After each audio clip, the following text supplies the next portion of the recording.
तो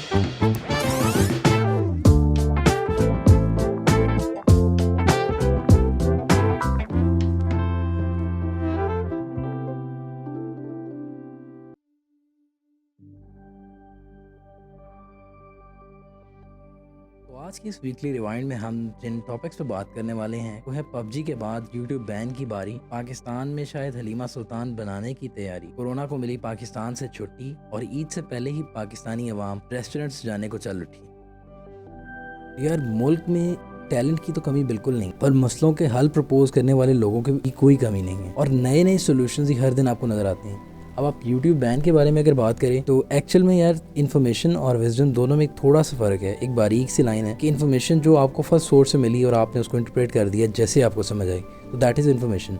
जबकि wisdom over time आपके उसी इन्फॉर्मेशन की एप्लीकेशन के बाद आपके पास आता है और अब उसी इन्फॉर्मेशन की वजह से हर बंदा तज्जियाकार बना हुआ है। जब हर बंदा तज्जियाकार बनेगा तो अजीब अजीब और नए नए सोल्यूशंस प्रपोज करेगा और जब ऐसे नए नए सोल्यूशंस आएंगे तो डेफिनेटली कुछ ना कुछ तो वबाल होगा। तो इसी तरीके से ये हुआ कि पबजी के साथ जो कि गेम थी और जिसको कहा कि इसकी ग्राफिक्स अच्छी नहीं है, उसमें कुछ गैर अखलाकी कंटेंट है। जब ऐसे गैर अखलाकी कंटेंट जिसे कहा गया तो मेरी समझ से बाहर है भाईजान उसमें क्या ऐसी चीज़ है। अगर गैर अखलाकी कंटेंट की बात करें तो बहुत सारे ऐसे प्लेटफॉर्म्स और बहुत ऐसी जगह हैं कि जहाँ पर गैर अखलाकी कंटेंट पोस्ट होता है, उस पर तो आज तक कभी पीटीए ने एक्शन नहीं लिया, उस पर तो कभी कोर्ट ने कोई फैसला नहीं सुनाया। तो हम जब सेंसरशिप की बात कर रहे हैं, कंटेंट की बात कर रहे हैं, तो फिर फ्रीडम ऑफ स्पीच के अंदर अगर हम देखें तो यूट्यूब तो बहुत ज़्यादा एक एक्टिव रोल प्ले कर रहा है। तो हम इसको बैन करने की बात कैसे कर सकते हैं? और यूट्यूब बैन करने का सिर्फ एक मशवरा नहीं दिया गया, जबकि यूट्यूब बैन के बारे में कोर्ट ने एक डिसीजन सुना दिया कि उसको वार्निंग दी जाती है कि अगर हमें फील हुआ कि ज़रूरत है तो हम इसको बैन कर देंगे। तो भाई आप सब कुछ बैन करो, छोड़ो यार ये क्या रखना है, कुछ भी छोड़ो, हमें सारा स्टोन एज में भेजो, जान छोड़ो एक ही दफ़ा, कुछ बैन करो। क्या कभी एक ऐप कभी दूसरी ऐप, कभी कुछ ऐप कभी कुछ,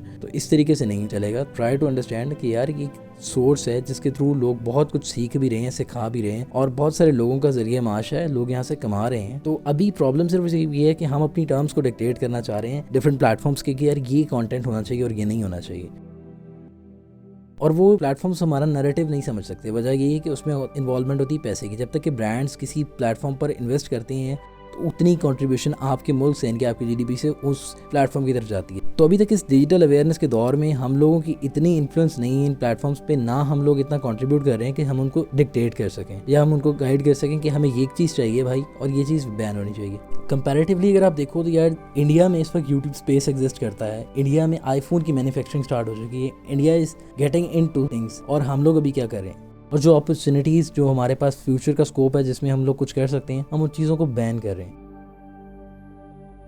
अभी इस वक्त किस्मत से ही हम लोग डिजिटल रेवोल्यूशन के अंदर आ चुके हैं और हम डिजिटल बूमिंग इकोनॉमीज़ में से कंसिडर किए जाते हैं, जिसमें हमारा 9वां नंबर है फॉर नाउ। बट ये किस्मत से ही है क्योंकि यहाँ के लोग इतनी मेहनत कर रहे हैं और इस काम के अंदर कोई भी मुल्क की गवर्नमेंट अपना एक्टिव रोल प्ले करती है। बट अगर आप मेरा भाई यहाँ पर देखोगे तो पाकिस्तान में आपको यही नज़र आएगा कि भाईजान बैन कर दो। तो जब तक हम इस तरीके से चीज़ों का सोल्यूशन बैन करने को समझते रहेंगे तो मेरे ख्याल से तब तक हम कुछ भी नहीं करें। रादर दैन कि हम इन चीज़ों पे बैन करें, we should have to think about it.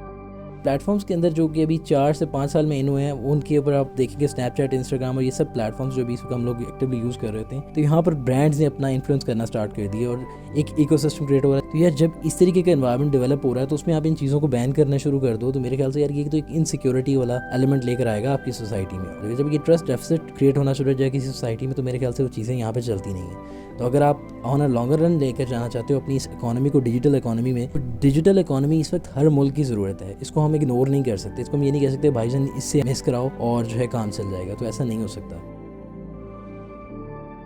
तो यार इस बात से जो लोग खुश हैं वो तो टिकटॉकर्स हैं कि जिनको हम टिकी टॉकीज बोलते हैं अक्सर। आप लोग देखेंगे यार जिनकी अपनी आवाज़ नहीं है, लिप साइंकिंग के ऊपर जिनका सारा कंटेंट बेस कर रहा है। तो यार मैं किसी को क्रिटिसाइज नहीं कर रहा कि यार उनकी ज़रूरत नहीं है, हमारी ज़रूरत बहुत ज़्यादा है। तो I would just like to say कि यार यूट्यूब एक ऐसा वैलिड प्लेटफॉर्म है कि जहाँ पर बहुत सारे लोग बहुत कुछ क्रिएटिव काम भी करें।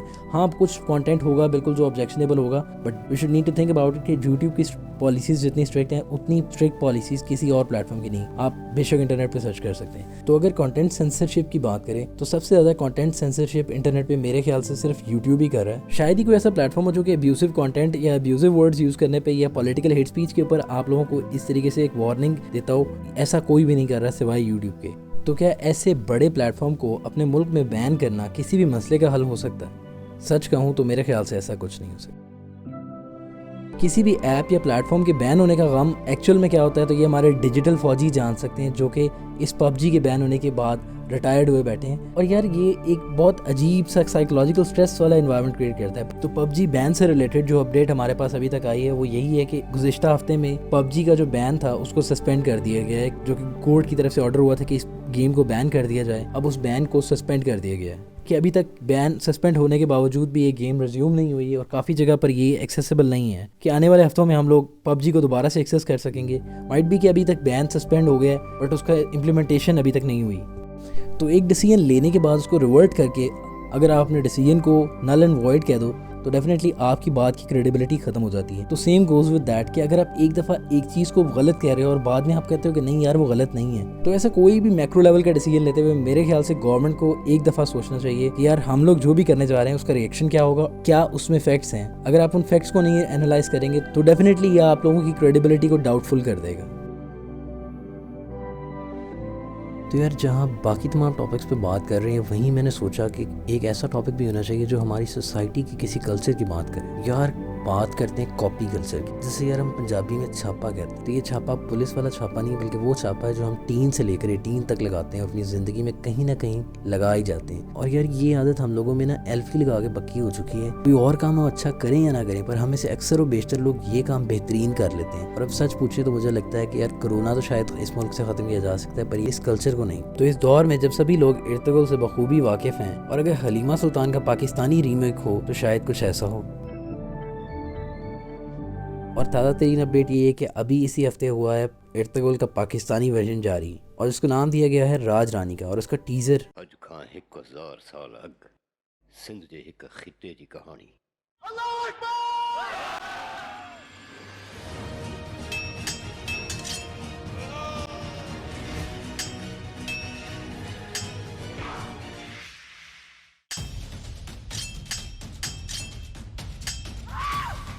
जिसको देखने के बाद इर्तुगरुल देख चुकी अवाम का रिएक्शन कुछ यही हो सकता है। अदा सही है छा थी दुआ भा मुख छा खबर।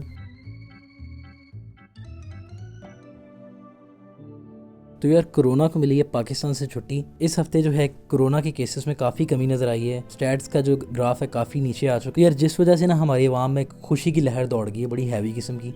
तो अगर आप देखो तो यार सीन ये है कि आपको बाहर अवाम बिल्कुल चिल करती नज़र आएगी बड़ी ईजी होके, कोई टेंशन ही नहीं है और मतलब मास्क शास्क उतार दिए हैं और मिल रहे हैं, गपशप लगा रहे हैं, चाय शाय चल रही है। तो यार ऐसे नहीं करना, एटलीस्ट हमें इस चीज़ का ख्याल रखना है क्योंकि एक चीज़ हमारे इन्वायरमेंट में आ चुकी है, मतलब इनके कोरोना का जो एक वायरस है हमारे इन्वायरमेंट में आ चुका है तो एकदम से इसने बिल्कुल इरेडिकेट नहीं हो जाना, इट टेक्स टाइम। तो जब तक हमें अपने लाइफस्टाइल को थोड़ा सा स्टैंडर्ड्स को अपडेट करना पड़ेगा और लाइफ को SOPs के अकॉर्डिंग अगर हम गुजारें तो बेहतर है क्योंकि अपना भी ख्याल है इसमें और दूसरों का भी। और अगर नहीं करेंगे तो यार नुकसान हमारे पूरा सबका है, कलेक्टिव नुकसान है, किसी एक का नहीं है। और अगर किसी बंदे को हो जाता है अल्लाह ना करे तो यार वो खुद को भी बीमार करेगा और अपने साथ वालों को भी। तो हमें इस चीज़ का ख्याल रखना है थोड़ा सा।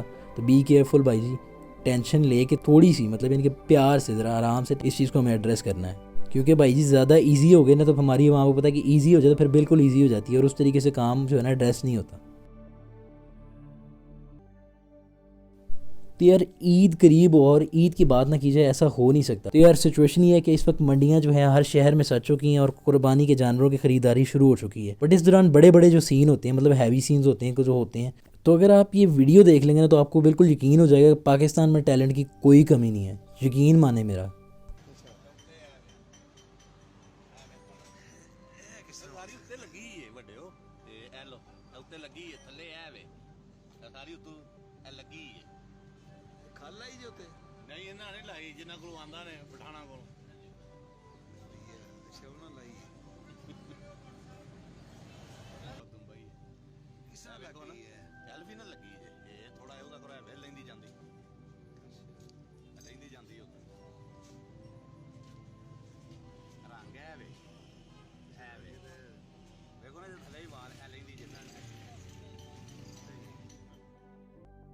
यार हमारी सोसाइटी में हमेशा जो है मदरसों को बैकवर्ड कंसिडर किया जाता है और अक्सर क्रिटिसिज्म का निशाना बनाया जाता है। बट जो एक ज़बरदस्त सी न्यूज़ है मैं आपसे शेयर करता चलूँ कि तुर्की में हो रहा है कि टेक फेस्ट, और जिसमें अभी तलागंज सिटी के मदरसा जामे सलाम के स्टूडेंट्स हैं जो कि फ़ाइनल राउंड में पहुंच चुके हैं। और ये एक बेहतरीन बात है, एक बेहतरीन इनिशिएटिव है जो कि एक मदरसे के एंड से इस लेवल तक लिया गया है। हमें इन चीज़ों को अप्रिशिएट करना चाहिए। जिस तरीके से हम क्रिटिसाइज़ करने में कभी नहीं सोचते ना, तो यार अप्रिशिएट करने में भी ना सोचा करो यार इतना। एटलीस्ट जो चीज़ डिज़र्व करती है उनको अप्रिशिएट करो, और इससे जो है आपकी सोसाइटी में ओवरऑल एक इम्प्रूवमेंट और बेहतरी आती है। तो यार पाकिस्तानी अवाम के 3 शौक़ हैं, खाना, सोना और घूमना। तो अभी तक इस कोरोना के टाइम में हम लोग कर रहे थे वो सिर्फ खाना और सोना ही था, बट घूमने के साथ खाना जो था ना वो मिस करा रहे थे। तो अभी जो अच्छी खबर है वो यही है कि भाईजान रेस्टोरेंट्स को खोलने की इजाज़त मिल रही है SOP के साथ, और उम्मीद करते हैं कि हम आने वाले हफ्तों में देखेंगे कि रेस्टोरेंट्स भी खुले होंगे और SOPs के साथ आप जाकर वहाँ पर अपना फूड और मील एंजॉय कर सकते हैं। तो यार अभी जो मिस हो रहा है ना लोगों से वो यही है कि जो एक ज़बरदस्त एंगल से खानों की तस्वीरें आती थी ना सोशल मीडिया पे, वो नहीं आ रही काफ़ी दिन। बस उनकी वजह से ना जो लोग काफ़ी ज़रा सैड और आवाम में गम और गुस्सा पाया जाता है। बट कोई नहीं यार, टेंशन नहीं लेनी, ये भी अब जल्दी आपकी जो है ना ख्वाहिश पूरी हो जाएगी, क्योंकि अब जो है गवर्नमेंट ने ऑर्डर दे दिया SOPs के साथ रेस्टोरेंट्स को खोलने का। तो जैसे ही रेस्टोरेंट्स खोलेंगे फिर आपने भाईजान अपने फ़ोन्स को ज़रा सीधा कर लेना, कैमरे को साफ़ करके ज़रा चंगी तरह सुथरी करके तस्वीरें लेनी है, और फिर नए नए एंगल बना के, क्योंकि सोच लें कि कौन से एंगल से तस्वीर लेनी, क्योंकि अच्छी तस्वीर आनी चाहिए। बंदा सही आए या ना आए, फूड जो आपने दिखाना है यार वो ज़बरदस्त एंगल से आना चाहिए, फोटोग्राफर फील आनी चाहिए। और बाकी ये है कि खाना महंगा वाला होना चाहिए, क्योंकि हल्के फुल्के गोलगप्पों की प्लेट की तो यार तस्वीरें बहुत कम लोग ही लगाते होंगे। बाकी जो होता है ना कि आप समझते हैं बर्गर्स, तो हम बर्गर्स की बात कर रहे हैं, तो बर्गर्स चलेंगे तो फिर आपको पता है कि कैसे होगा और कैसी कैसी तस्वीरें आने वाली हैं। तो गेट रेडी फॉर दैट। और यार अगर ये वीडियो पसंद आई है ना, तो नीचे लाइक का बटन होगा, उसका कान मरोड़ के ना या घूसा मार के उसको नीला कर दो पीट के अच्छे तरीके से। तो यार इस जैसी और बहुत सारी वीडियोस देखने के लिए अभी चैनल को सब्सक्राइब करें, और अगर वीडियो पसंद आई है तो बेफिक्र होकर लाइक। यार इस वीडियो के बाद अगर आपके दिल में कोई भी सवाल, ख्याल या कोई बात हो तो कमेंट्स लिख दो, आपका भाई बेफिक्र होकर कमेंट्स पढ़ेगा।